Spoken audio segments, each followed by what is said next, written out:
Okay, guys, I'm here today with Heath Pedigo. Huge honor for me. Thanks for being here, Heath, and Rob and Sophia.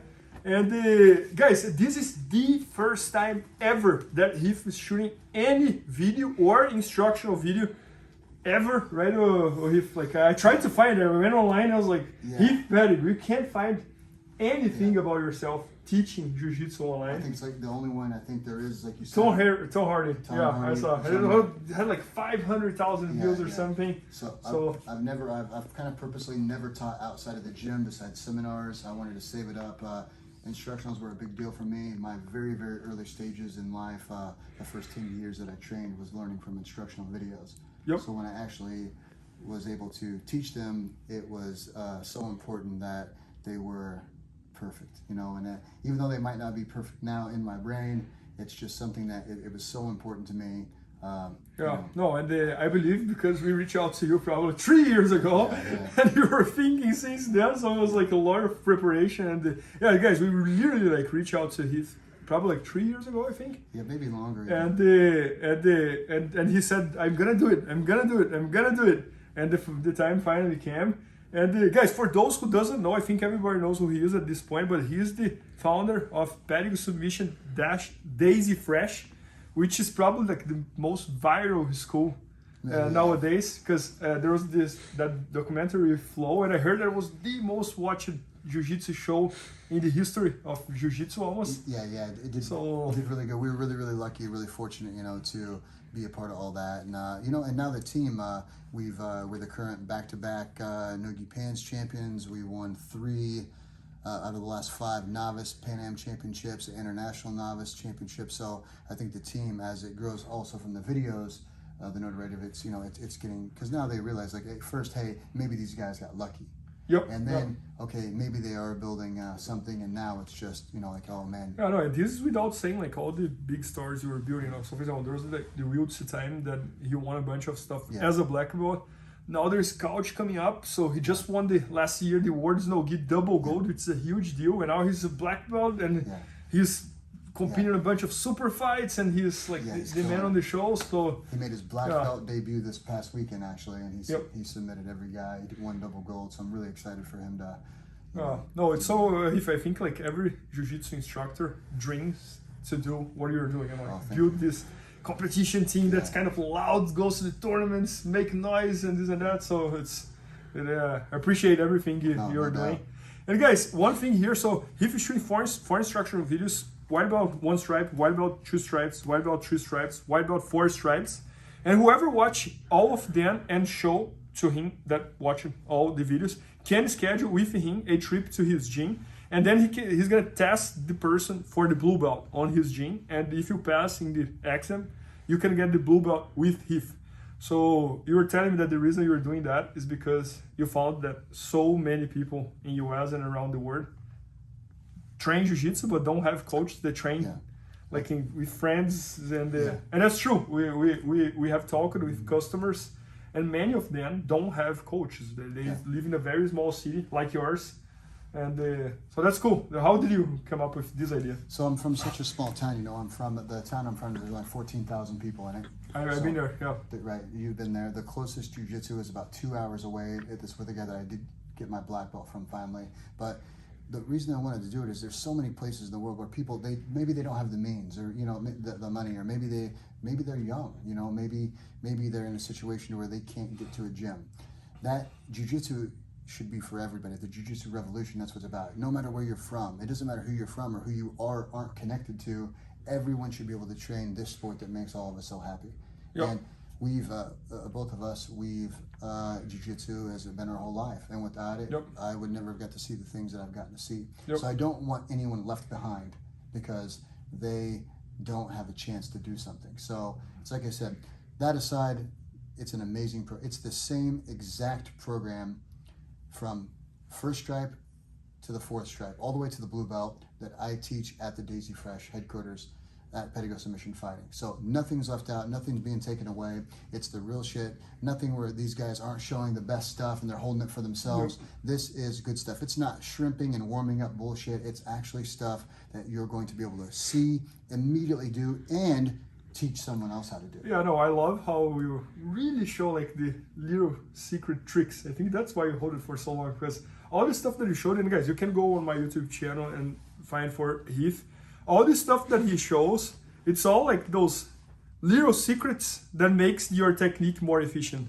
So today you're gonna show the no arm ankle lock, right? Yeah, No hands ankle lock. So I don't. And you almost broke my leg, parenthesis. So I don't believe that anyone should do straight ankle locks until you can tap someone out with no hands. So understanding, breaking them down, understanding the breaking mechanics and the grips, I think that's the most important thing. And I think people leave a lot of that stuff out, okay? So it's easy for, like, say, a jiu-jitsu nerd to understand some of this stuff. But breaking it down this way, this shows a person from the beginning, oh man, this is how you do it. Then when they start doing the straight ankle lock, if I can tap you without the hands, imagine what I can do with them. Yep, I agree. Right? I agree. But anyways, let's jump on it. All right, let's do it.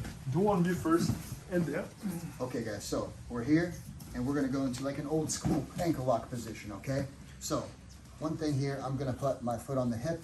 So the way that I like to teach this is, you have to make sure obviously that you're pinching. So you can take this other hand up and you can lift this up, get it really high up in your armpit, okay? So it's gonna go on the foot, old school ankle lock here, okay?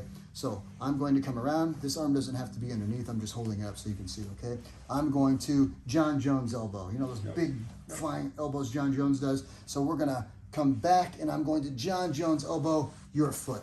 So let me show something about this ankle lock real quick here, guys. One of the things that's happened over the years is people are trying to do ankle locks on the actual ankle. The problem with this is Bernardo's ankle is very strong. He walks around. When you run, there's like 1,500 plus pounds of force on your ankle. So doing this on your ankle, it's probably not gonna break. There are some people that can maybe break it, but we have to figure that out, right? So we need to break it down with the best possible breaking mechanics. So here's what we're gonna do. If I take Bernardo's ankle and I pull his ankle out, where these two balls are, if you watch really close here, when I grab this and I pull it, it's going to slightly dislocate, okay? Once it dislocates, then it's easy for me to bend this foot and break the foot. When you go with really good guys, the first thing they do is boot, meaning they do this with their foot, and that makes it hard. Shoes on, right? And a lot of people, put the shoes on, okay? A lot of people give up on at this point. So here's what we're gonna do. A person's booting you and you're having trouble breaking this down. I'm going to come, John Jones elbow, and I'm going to elbow this down and break that. Yeah, that's crazy. So this is really important for the ankle locks. Break this down here, bend it, and now guys look, his foot is bending in this motion. So once it's bent here, now you see these little balls, we're attacking below this on the foot. So now, as soon as I get here, and you guys will understand this as you start to do it and learn these, especially in the video. Once this is here, I know now if I can get the correct grip that I can break Bernardo's foot. Okay, so here's what we're gonna do. John Jones elbow, and I want you to take your elbow, and you're going to try to connect your elbow, to put it underneath your butt, and then all the pressures. I'm not gonna be able to get down there, but that's what I want you to try to do. So I'm gonna drop this down. Now all my pressure is gonna come down. My hips are gonna go forward, no hands, and it gets very tight. So you can see here, guys. So there's a little drill we do at the gym for when people are learning these ankle locks. Okay, I'm here, I grab John Jones elbow, okay, finish it out. Okay, and then when I get it, I'm going to move him. So this is how hard I'm pinching him. Bernardo's a big fella. Now I can jump right back into the no hand ankle lock, okay? And guys, look, it's bending here. So now later on, when we switch to the ankle lock, this is already much easier to finish, okay? So it's gonna come down, elbow underneath the butt, and we're coming in this. Hips forward to finish the ankle lock. Man, this is tight. They're very tight. That's crazy. Okay, you wanna give it a shot? Yes. All right. And I'm well known for being bad with footblocks. We'll fix that. It's gonna be Okay, so we're in this position. You're gonna put the foot on the hip, okay? And where it's at is not any importance. I'm gonna show in the video, I actually don't too much like the foot here. Okay. I'm gonna teach you somewhere later that you can put it where it's very safe and you can't be ankle locked back, but you can finish or score the two. Okay, so go ahead, put it on there. Okay, so here's what I want you to do. John Jones elbow. John Jones elbow, and get it up just a little bit more. So we don't want to be just on the toes. That's what people are gonna think. They're gonna think we're just bending the toes. That's not it. So bring it back up, come back up. Now go down a little bit. Now try to elbow, there you go. Okay, so now I want you to let go with that. Okay, you don't even need the ankle lock. you're gonna put both of your hands up in the air like this. Get this one back. Just put it on top. Okay, now I want you to try to put your elbow, connect it to your butt. It's already really tight. Okay, now come all the way down, and now I want you to use your hips forward and go ahead and try to break my foot. Can you see my foot? It's time. I can feel. Go ahead. I can feel. Man, that's incredible. That is incredible. I have big feet too. Yeah. No, I love it how you put nicknames on things. So the John's album, we're never gonna forget. So when teaching, I think it's really, really important to. That's a good one that you just did, by the way. So when I'm doing things teaching-wise, I try to add stuff that I can always remember. I always struggle a little bit learning. Good. Okay, so if I give it a little bit of extra name, it kind of makes it something that sticks in your brain. Rather, everyone doesn't learn jiu-jitsu at the same pace. Yeah. So it's like sometimes we need to give them a little boost, things they can remember. So when they're out there, especially if you're nervous competing, everyone can remember the John's elbow, right? No, I agree. Well, and for example, coach nowadays is one of the most respected leg locks in the no-gi scene. So, and he came from you. Yeah, I've been doing leg locks for a long time, so I think it's kind of, people will start to learn soon. It's like hope one day you do a leg lock dash foot lock video. This is gonna go too. Hey, let's see if it works out. Yeah. One more time. Anyways, let's do that. So lift it up for the people. Grab it tight. John's. Place hand over here. Now I can let it go. Yeah, this is tight. I can feel. Yeah, that's crazy. Yeah, they get really, really tight. And as soon as you let go, you can see, look, where your gi imprint is on the foot, just because it's such a tight.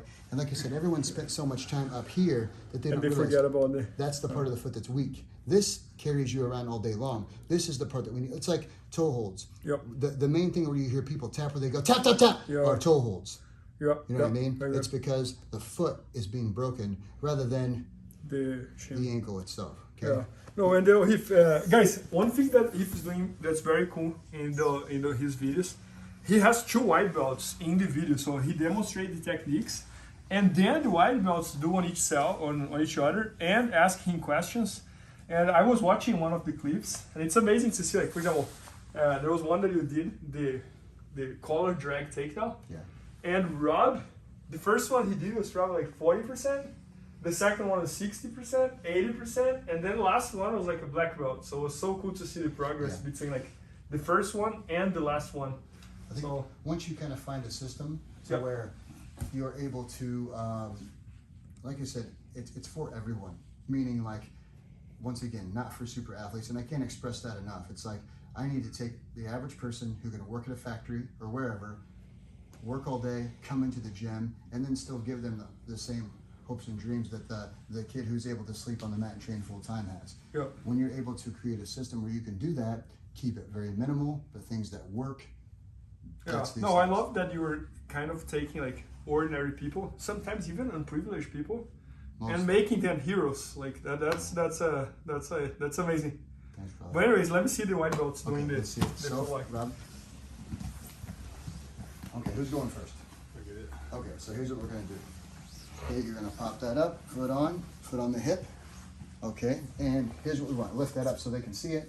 And now this elbow is gonna come back and it's gonna be right about there. Okay, so you're gonna get that back, drop that elbow, hands up so everyone can see them. Now I want you to try to put your elbow underneath your butt.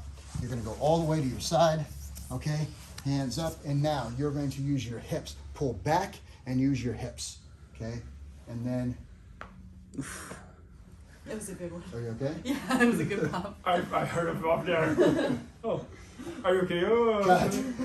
Okay, so it's, like it's really, really tight, okay? Okay, do it again. Are you sure you're good? Yeah. All right, okay. All right, so break it down, hands out. So there's no ankle lock grip. It's just the breaking mechanics. Here, hips are gonna come forward, and there's the tap. It's really, really good, okay?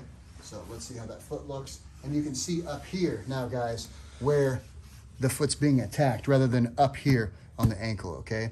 And he only had it for a couple seconds and then broke her foot. Okay, now redemption.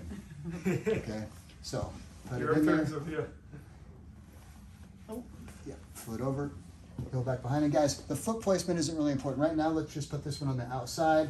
This left foot can go underneath. It doesn't matter where it's at. This is just a drill to work on the mechanics of finishing the ankle lock, okay? So the elbow's gonna go back. Let's get it down a little bit lower there. Okay, so now you can let go, show your hands, try to put your elbow down underneath your butt, turn, and now you're going to push back and look straight up, stretching and getting the finish. Okay, so perfect. I think it slipped out. That's okay, perfect. Let's fix that up. And this is exactly what the videos are like, okay? So these are the things that are gonna happen to you at home. So which is why I actually brought Rob and Sophia, okay? So we're gonna do this again. Take that elbow straight back, okay? You just have to make sure that that's pinched. Pinch that elbow, big John Jones elbow, okay? Now roll your elbow down. And that's rolling his foot in this direction. It's gonna be tight this time, okay? So you're gonna take it straight down. Now you're gonna look up, keep that elbow down, put your weight on top, look up, very good. Yeah, I can see the foot getting bent over there. Much better. Yeah. So this time, look, you can see where you were up. Last time you were on the toes and it slipped off. This time you're here, the foot's bending, and once it bends underneath these, then it's easy to break the foot here, okay? So, perfect. Oh, that's incredible, Heath. Yeah, so guys, this video is part of the white belt 4 stripes instruction that Heath did. And guys, make sure to support this guy if you follow what he's doing. It's just amazing. Like, as I said earlier, he's taking like unprivileged people and ordinary people and making them jiu-jitsu heroes. And you're doing that like on scale, like you're replicating that, like almost like a, I see like, man, what you did with Wiltsy, now Couch, and all the other guys coming up. Yeah, like it's coming up too. yeah, no, it's incredible. And also what you're doing with the white belts, like, I know how hard it is to win any small tournament, but win Pan Am's 3 times white belt, Worlds white belt when they had it. So that's incredible, Heath. Thanks. And I love the idea of doing, I think we don't have many instructors like that, like white belt 1 stripes, white belt 2 stripes, white belt 3 stripes, white belt 4 stripes. And if you buy the whole thing and watch it and prove it to Heath, you can schedule a trip to his city and test for the blue belt with him. Like, we know how many people there are in US and the world that they don't have coaches, they don't have schools. And I think this is a way to support them as well. No doubt. So yeah, this is incredible, guys. Maybe by the time you're watching the instructions, we already be at bjjfanatics.com. So make sure to check that out. And even if you're a higher belt, you can see that his stuff that he's teaching works for everybody. And most of those like little tricks and secrets I didn't know. So yeah, I think anyone at any belt could probably get a good. And no matter what, even if you are amazing. For me personally, I learned the most stuff watching some of the white belts. It takes me back to the beginning. Fundamentals constantly change. The world of jiu-jitsu and all sports constantly evolve. So this is something that I think a lot of people, instructors especially, they can watch this, and I think they can learn a lot from it, and they can go back and evolve their fundamental game that will raise the bar of their lower belts, which automatically raises the bar of the higher belts. Yeah, no, I fully agree, and super excited, and thanks. No doubt. Thanks for being here with us. Guys, again, this is the first time that Heath is teaching anything online ever. So make sure to check that out and support this guy here because he deserves. Thanks, guys. Thank you. Appreciate you. Please help me out to grow my YouTube channel. Just click subscribe. And to watch more videos, just click under see more videos. I hope you enjoyed. BJJFanatics.com. Use the promo code YouTube Faria to get 10% off any instructional video. Improve your jiu-jitsu faster.